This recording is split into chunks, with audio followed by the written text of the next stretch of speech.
औज़ुबिल्लाहि मिनश्शैतानिर्रजीम बिस्मिल्लाहिर्रहमानिर्रहीम। मोहतरम नाज़रीन, मेरा आज का मौजू मोटरवे के उसी वाक़े के हवाले से है। आज से 2 दिन पहले मैंने इस हवाले से पूरी कौम से एक सवाल भी किया और उसमें एक नुक्ता उठाया था कि ये जो वाक़या है ये हमारे ज़मीर का इम्तिहान है और ये बहसीयत मजमूई इसमें पुलिस का किरदार, इसमें हुकूमत पंजाब का किरदार, इसमें मुआशरे का किरदार, तमाम जो अनासर हैं वो सारे इसमें शामिल हैं। और नाज़रीन, अभी तक अगर हम आखिरी जो इतलात हैं इस हवाले से अगर हम देखें तो हमें पंजाब पुलिस का जो किरदार है इसकी तफ्तीश के हवाले से और मुजरम तक पहुंचने के हवाले से इब्तदाई जो उसकी कार्रवाई है उसमें मैं समझता हूँ कि पंजाब पुलिस ने एक अच्छा किरदार अदा किया है।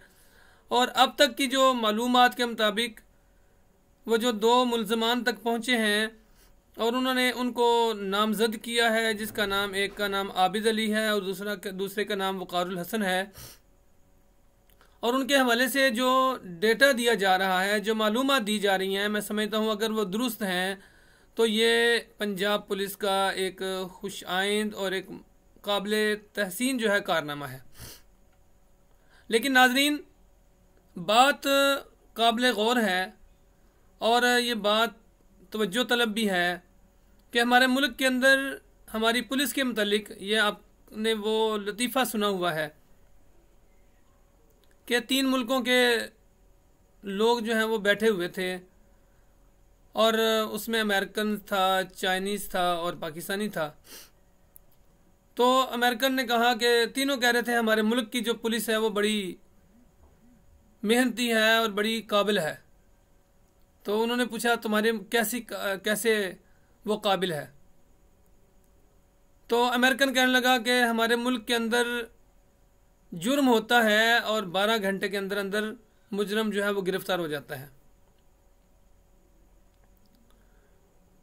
चाइनीज़ या जापानीज़ जो है वो कहने लगा कि हमारे मुल्क के अंदर जुर्म होता है तो 6 से 8 घंटे के अंदर अंदर हम मुजरम तक पहुंच जाते हैं। पाकिस्तानी कहने लगा ये तो मसला ही कोई नहीं है, हमारे मुल्क की पुलिस इतनी काबिल है और इतनी वो बाखबर है कि उन्हें पहले ही पता होता है कि जुर्म कहाँ पे होना है।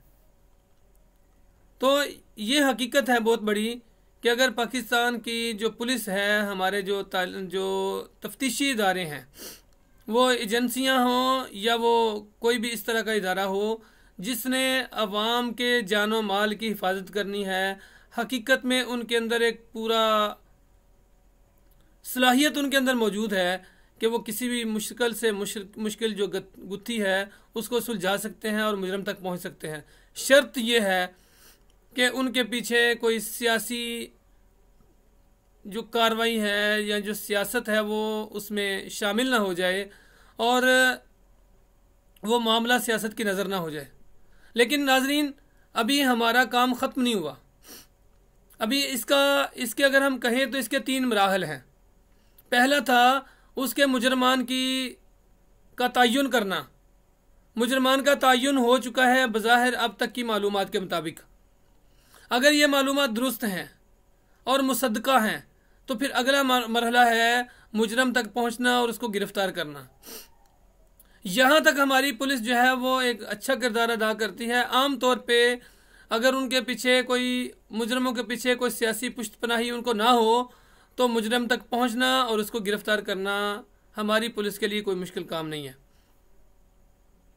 नाज़रीन, तीसरा और मुश्किल तरीन काम है, यानी वो फिर वही लोग जो आज सज़ा का मुतालबा कर रहे हैं, वही लोग जो आज कह रहे हैं कि मुजरमों को करार वाकई सज़ा दी जाए।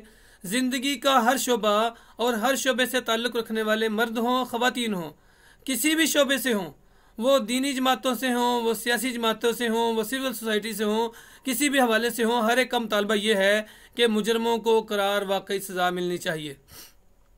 लेकिन नाज़रीन, काबिल गौर बात है, इस्लामी जमहूरिया पाकिस्तान के अंदर ऐसा मुल्क जो इस्लाम की बुनियाद पे बना, ऐसा मुल्क जिसकी बुनियादों के अंदर इस्लाम है, ऐसा मुल्क जहाँ पे हर किसी भी तरह का हुक्मरान आए वो नारा इस्लाम का लगाता है। मुझे अफसोस है ऐसे मुल्क के अंदर हमें ये कहना पड़ता है कि मुजरम को करार वाकई सजा दी जाए। क्या ये मुतालबा यूरोप में होता है? क्या ये मुतालबा जापान में होता है? क्या यही मुतालबा मुहज़्ज़ब मुल्कों के अंदर होता है? वहाँ पर नहीं होता। क्यों नहीं होता? लोगों को पता है इस जुर्म की सज़ा ये है।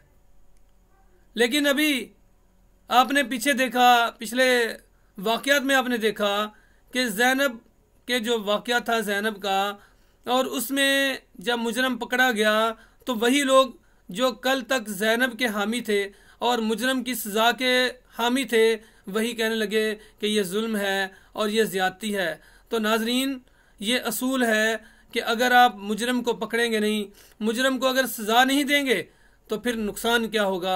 आप एक अगर मुजरम को बचाते हैं तो पूरे मुआशरे के अंदर तमाम मुजरम क्या होता है, वो फौरी तौर पे समझ लेते हैं कि कोई मसला नहीं है, हम जो भी जुर्म करेंगे हमें ये मामूली सी सज़ा मिलेगी। तो नाज़रीन, हकीकत में आप ज़रा देखें, आप गौर करें कि इस्लाम कितना ज़बरदस्त दीन है।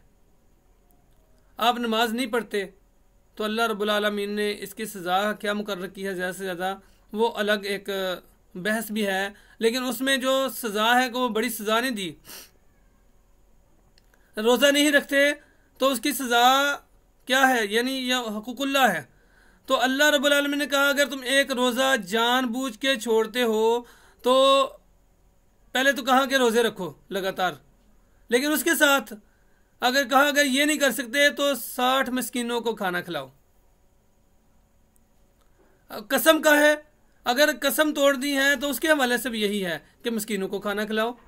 जब अल्लाह रब्बुल आलमीन के हकूक़ को तोड़ा जाता है तो अल्लाह ने फिर भी जो सज़ा रखी वो इसी तरह रखी कि जाओ लोगों के पास जाओ और जो उन लोगों को जो इतनी इस्तात नहीं रखते, हिम्मत तौफीक नहीं रखते कि वो खुद खाना खा सके, उनको खाना खिला दो।